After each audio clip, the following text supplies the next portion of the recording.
Hello everyone, basics of Python for data एनालाइसिसको यो 9th भिडियोमा तपाईँलाई स्वागत छ। यो भिडियोमा हामीले डिस्कस गर्ने टपिक चाहिँ डिक्सनरी हो। सो हामीले लास्ट टाइम लिस्टको बारेमा हेरेको थियौँ। लिस्टमा चाहिँ हामीले के भनेको थियौँ भन्दा स्क्वायर ब्राकेटभित्र हाल्ने अनि त्यसपछि इच आइटमलाई कमाले सेपरेट गर्ने हो लिस्टमा भनेर हामीले हेरेको थियौँ। अनि त्यसमा चाहिँ भनेको लिस्टको स्ट्रक्चर यसरी डिफाइन हुने भयो, यसरी लिस्ट बनाउन सकिने भयो। अनि लिस्ट एउटा डेटा स्ट्रक्चर हो किनभने लिस्टमा चाहिँ हरेक आइटमको लागि एउटा इन्डेक्स नम्बर दिएको हुन्छ। सो लिस्टमा चाहिँ कुन आइटम फर्स्ट हो कुन आइटम सेकेन्ड हो भन्ने ठ्याक्कै क्लियरली थाहा हुन्छ त्यो इन्डेक्स नम्बरले गर्दाखेरि। इन्डेक्स नम्बर 0बाट सुरु हुन्छ पनि भनेका थियौँ। त्यसकारण लिस्ट भनेको ऱ्यान्डमली डेटा ल्याएर ऱ्यान्डमली थुपारिएको होइन कि एउटा अर्डरमा डेटा राखिएको। त्यसकारण त्यो अर्डर डिफाइन भएकोले यसलाई हामीले डेटा स्ट्रक्चर भन्छौँ। अनि इन्डेक्सको मद्दतले हामीले पार्टिकुलर भ्याल्यु पार्टिकुलर आइटम चाहिँ हामी युनिकली आइडेन्टिफाई गर्न सक्छौँ।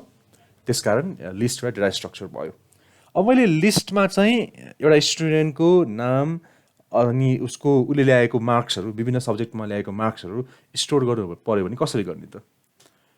मैले लिस्टमा चाहिँ मैले एल इक्वल्स टु नाम स्टोर गरेँ। ल फर्स्ट सुरुमा चाहिँ रोल नम्बर स्टोर गरेँ। ल 75 भन्ने रोल नम्बर स्टोर गरेँ। अनि त्यसपछि यसलाई इन्टिजरै बनाइदिउँ। त्यसपछि नाम स्टोर गरेँ। अनि त्यसपछि माइक्रो इकोनोमिक्समा ल्याएको मार्क्स स्टोर गरेँ। माइक्रो इकोनोमिक्समा ल्याएको मार्क्स स्टोर गरेँ। त्यसपछि म्याथमेटिकल मेथडमा ल्याएको मार्क्स स्टोर गरेँ। अनि लास्टमा चाहिँ डेभलपमेन्ट एन्ड प्लानिङमा ल्याएको मार्क्स स्टोर गरेँ। यसरी मैले चाहिँ एउटा स्टुडेन्टको मार्क्सको डिटेल, एउटा स्टुडेन्टको नेम, रोल नम्बर र मार्क्सको उसले ल्याएको मार्क्सहरू कति ल्यायो भन्ने डिटेल चाहिँ यसरी लिस्टमा स्टोर गर्न सक्छु। तर यसको एउटा घाटा के भयो भन्दाखेरि मलाई चाहिँ कुन भ्यालु चाहिँ के हो त भनेर छुट्टै याद गर्नुपर्ने भयो। फर इक्जाम्पल मलाई चाहिँ यो इन्डेक्स नम्बर 0को भ्यालु चाहिँ रोल नम्बर हो, इन्डेक्स नम्बर 1को भ्यालु नेम हो, इन्डेक्स नम्बर 2को भ्यालु चाहिँ म्याक्रो इकोनोमिक्सको मार्क्स हो, इन्डेक्स नम्बर 3को भ्यालु चाहिँ माइक्रो इकोनोमिक्सको मार्क्स हो, इन्डेक्स नम्बर 4को भ्यालु चाहिँ म्याथमेटिकल मेथडको मार्क्स हो र इन्डेक्स नम्बर 5को भ्यालु चाहिँ डेभलपमेन्ट एन्ड प्लानिङको मार्क्स हो भनेर मैले आफै मेमोराइज गर्नुपर्ने भयो अथवा कतै लेखेर राख्नुपर्ने भयो। यो लिस्टको चाहिँ यो एउटा डाउन साइड भयो, यो एउटा प्रब्लम भयो लिस्टमा चाहिँ यस्तो खालको डेटा स्टोर गर्नको लागि। सो यस्तो खालको डेटा स्टोर गर्नको लागि चाहिँ यदि हामीले कुनै तरिकाबाट ठ्याक्कै यो डेटा चाहिँ यस्तो खालको डेटा हो, यो डेटा चाहिँ म्याथमेटिकल मेथडको मार्क्स हो, यो डेटा चाहिँ नेम हो भनेर छुट्याउन सकिने त्यस्तो केही भयो भने हामीलाई सजिलो हुन्छ नि त डेटा स्टोर गर्न र डेटा बुझ्न पनि पछि हो। त्यो प्रब्लम सल्भ त्यसरी डेटा स्टोर गर्ने टेक्निक चाहिँ हामीलाई डिक्सनरीले दिन्छ। सो डिक्सनरीमा जाउँ।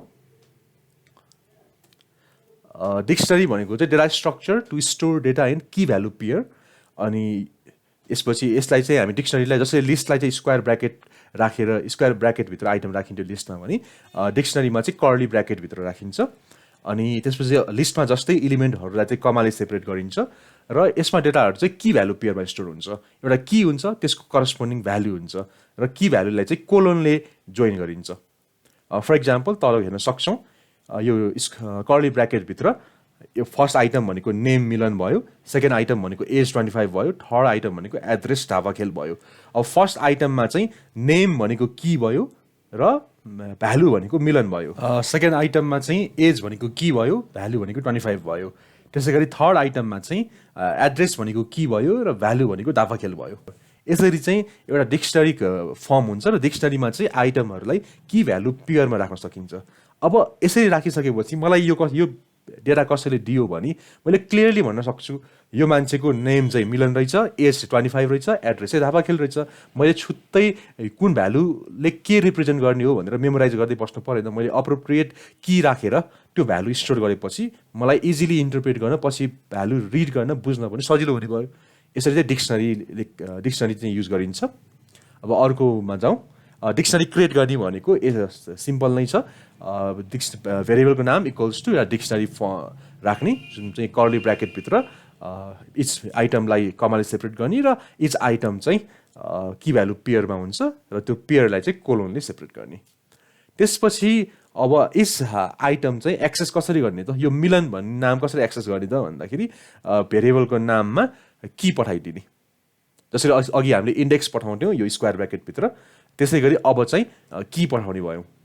अनि आइटम चेन्ज कसरी गर्ने त, मलाई त्यो नाम चेन्ज गर्नु पऱ्यो भने चाहिँ त्यही आइटम एक्सेस गर्ने, त्यसलाई चाहिँ अर्को भ्यालु असाइन गरिदिने।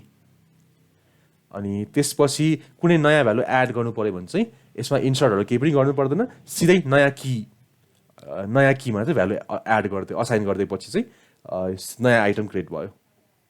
त्यसै गरी कुनै एउटा आइटम डिलिट गर्नु पऱ्यो भने चाहिँ डिएल, जसरी अघि लिस्टमा जसरी पहिला लिस्टमा डिलिट गरिएको थियो त्यसरी नै डिएल भन्ने सिन्ट्याक्स युज गर्ने स्पेस अनि त्यो पार्टिकुलर आइटम राखिदिने, त्यो हुँदाखेरि त्यो आइटम डिलिट हुन्छ।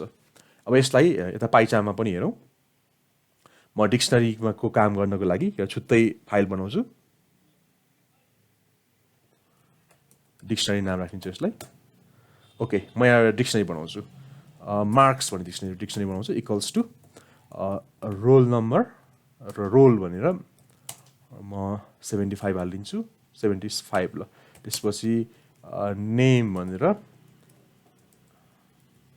मिलन महर्जन हालिदिन्छु। त्यसपछि ल म्याक्रो भनेर म्याक्रो इकोनोमिक्सको मार्क्स भनेर 81 हालिदिन्छु, माइक्रो भनेर 67 हालिदिन्छु। ओके, अहिले यति नै गरौँ।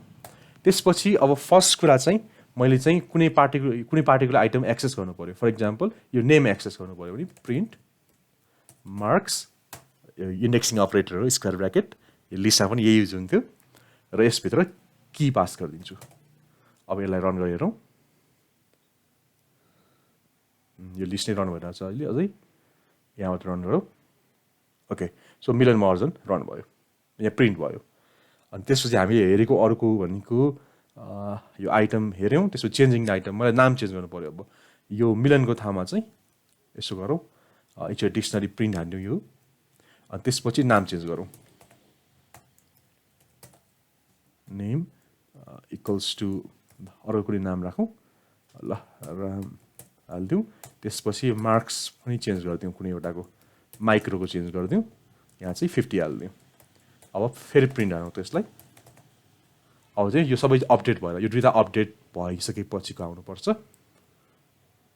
सो यहाँ रन गऱ्यो भने सुरुमा चाहिँ नेम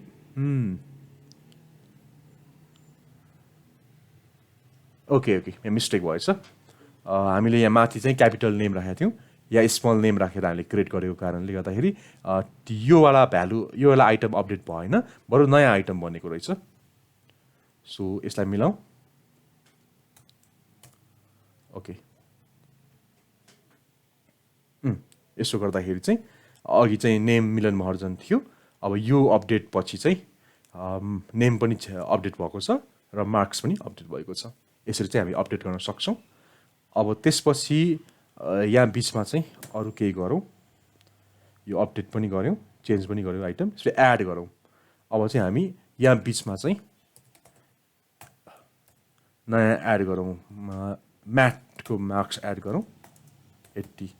अब प्रिन्ट गरेर हेरौँ, यसमा चाहिँ सुरुमा चाहिँ यो यतिवटा मात्रै माइक्रो र म्याक्रोको मात्रै मार्क्स थियो भने अब म्याथको पनि मार्क्स आयो। त्यसै गरी यहाँ बिचमा चाहिँ एउटा आइटम डिलिट हान्यो, roll number delete हान्यो।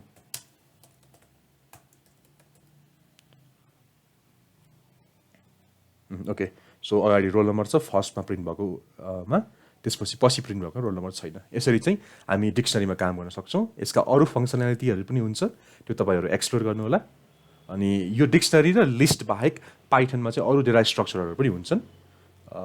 For example यहाँ चाहिँ यो टपल सेटहरू भन्ने पनि हुन्छ, यो यिनीहरू चाहिँ तपाईँ एक्सप्लोर गर्नु होला। यिनीहरू पनि सिमिलर नै छ, लिस्टसँग सिमिलर नै छ, केही डिफ्रेन्सेसहरू छ, तर धेरै कुराहरू चाहिँ सिमिलर नै छ। सो यो तपाईँहरू एक्सप्लोर गर्नु होला।